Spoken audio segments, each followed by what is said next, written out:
tous et bienvenue à une nouvelle édition de Midi au Caire. Le président Abdel Fattah el-Sisi a assisté au 40e séminaire organisé par les forces armées dans le cadre des célébrations du 51e anniversaire de la victoire du 6 octobre.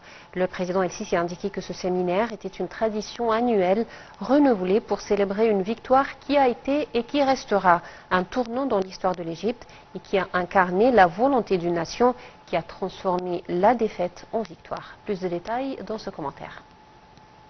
Le chef de l'État s'exprimait hier lors du 40e séminaire organisé par les forces armées dans le cadre des célébrations du 51e anniversaire de la victoire de la guerre d'octobre.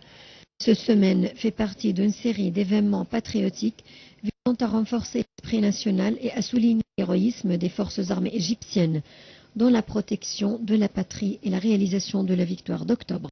Le président el-Sisi a indiqué que bien que 51 ans se sont écoulés, la victoire d'octobre regorge encore de morale, de leçons et d'expériences dont nous nous inspirons pour notre vision de l'avenir, tout en confirmant que la planification scientifique, la mise en œuvre précise et la solidarité face aux défis constituent la voie pour atteindre les objectifs. Selon le président el-Sisi, cette année, la victoire d'octobre coïncide avec des événements successifs et des situations turbulentes que connaît la région et qui confirment une fois de plus que le choix pour une paix juste et durable nous oblige à continuer à renforcer les capacités de cette nation.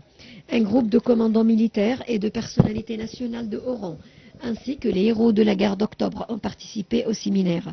Ils ont raconté les détails de la bataille de la traversée du canal de Suez et les victoires remportées par les forces égyptiennes face à l'occupation israélienne. Lors du colloque, on a projeté des films documentaires et des témoignages en direct des héros de la guerre qui reflètent le rôle important joué par les forces armées dans l'instauration de la sécurité et de la stabilité. Le président de la République a en outre honoré un certain nombre de commandants qui ont réalisé des exploits lors de la guerre d'octobre.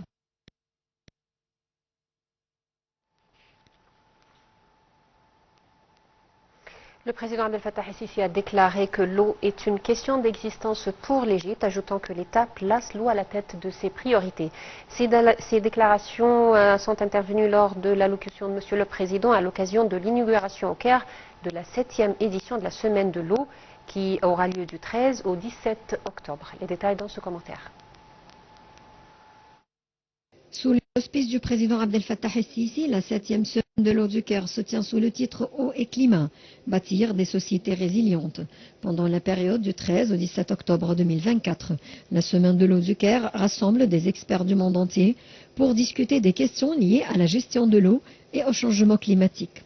La 7e semaine de l'eau du Caire aborde 5 thèmes principaux: la gouvernance partagée de l'eau, la gestion des ressources en eau pour renforcer la résilience des communautés, l'innovation dans le financement des solutions de sécurité de l'eau, l'adaptation de l'eau et du climat à la résilience, la création de communautés intelligentes face au climat en termes de planification et de législation.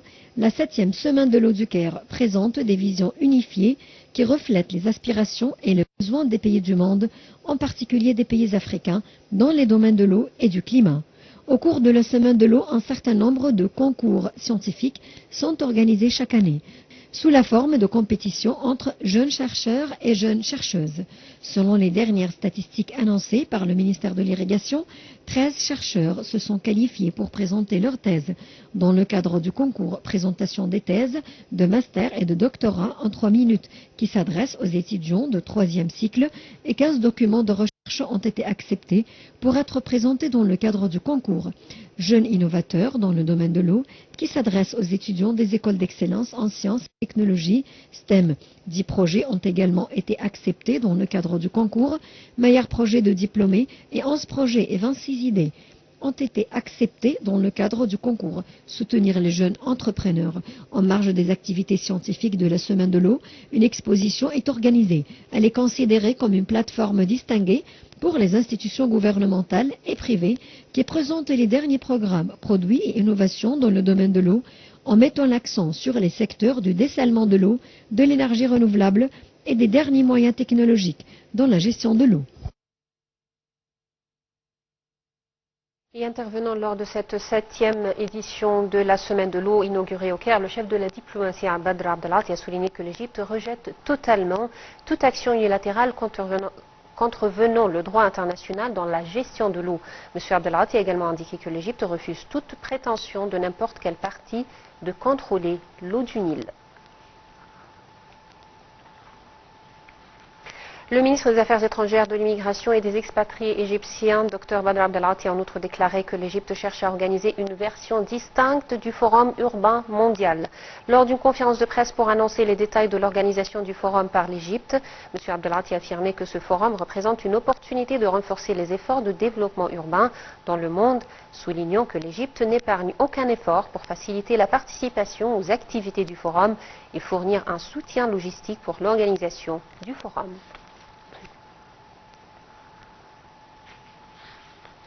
Le chef des casques bleus de l'ONU, Jean-Pierre Lacroix, a déclaré qu'ils vont garder leur position actuelle au Liban, malgré les appels d'Israël qui leur demandent de se déplacer au moment où les combats avec le Hezbollah s'intensifient.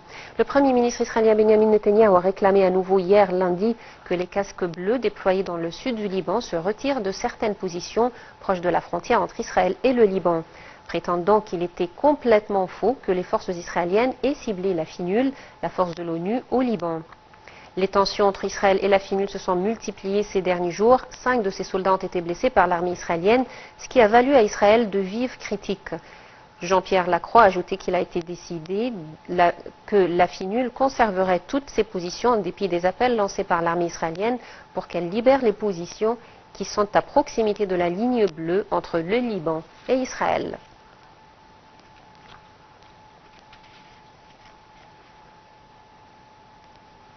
Le chef de la diplomatie européenne, Josep Borrell, a déclaré hier que les attaques contre la force intérimaire des Nations Unies déployée dans le sud du Liban sont complètement inacceptables. Les 27 États membres se sont mis d'accord pour demander aux Israéliens d'arrêter ces attaques contre la FINUL. Ces déclarations ont été faites peu avant les débuts d'une réunion des ministres des Affaires étrangères de l'Union européenne. Les 27 sont profondément divisés sur l'attitude à adopter face à Israël, certains États membres insistant sur son droit à se défendre, d'autres dénonçant les atteintes au droit international de la part des forces israéliennes au Liban ou à Gaza.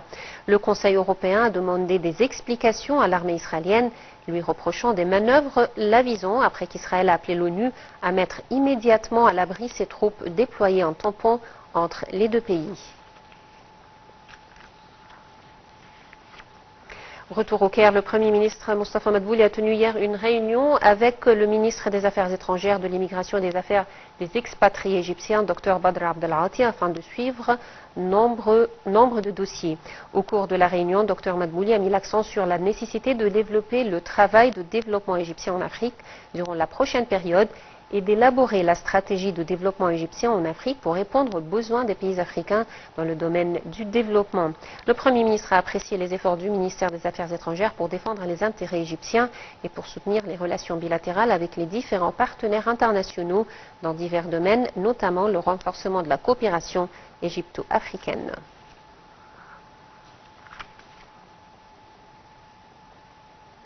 Le nouveau grand musée égyptien ouvrira ses portes d'une manière expérimentale et partielle au public mercredi, a annoncé le Premier ministre Dr Mostafa Madbouli. A noté que depuis décembre 2023, les visiteurs du musée peuvent admirer le grand escalier flanqué de monuments imposants, ainsi que la grande cour où se trouve la statue de Ramsès II, la cour de l'obélisque suspendu et la zone des services.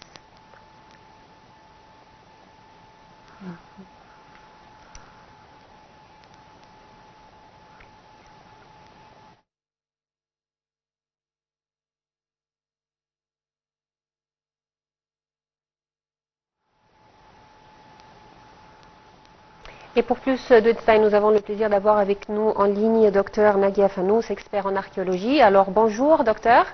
Bonjour. Alors on parle, Madame Nagia, demain d'une ouverture partielle du grand musée égyptien. Alors quelles sont les parties ou les salles qui seront ouvertes au public à partir de demain? C'est une seconde phase d'ouverture, environ 80%. Les galeries seront accessibles au public et offrent aussi une expérience dans l'histoire millénaire de l'Égypte parce que, comme vous savez, ce musée, c'est un grand, gigantesque musée, c'est un très grand cadeau pour le monde entier. Il va contenir 12 grandes galeries principales pour exposer les grands monuments de l'Égypte à l'époque pharaonique. Comme vous connaissez, ce musée va contenir des objets qui sont depuis les périodes pré-dynasties jusqu'à la fin des dynasties pharaoniques. Et aussi, quand vous rentrez, vous pouvez voir la grande obélisque suspendue. C'est la première fois du monde entier qu'on expose ce genre d'obélisque suspendu. Pas comme les autres obélisques appartenant au roi Ramsès II, le gros pharaon de l'Égypte au temps de la dynastie, dynastie 19e dynastie pharaonique. Et en même temps, on peut lire son nom dans le cartouche en hiéroglyphe qui était inscrit sur cette obélisque, mais en bas de l'obélisque même. Et aussi, ils vont exposer aussi la grande barque de Khéops, le grand bateau de Khéops appartenant à la dynastie, 4e dynastie pharaonique depuis le temps de 1650 avant Jésus-Christ. Cette grande barque, depuis le temps de Khéops, puis il était fait de cèdre ouvragé important de Khéops, autant de cèdre de Khéops, c'est comme le roi Khosrou. Ouais. C'est un très rare objet va l'exposer. Puis on entre pour voir la grande statue, le colosse du roi Ramsès II, et puis les autres statues appartenant à différentes époques pharaoniques, depuis le Moyen Empire et le Nouvel Empire, etc. Ouais.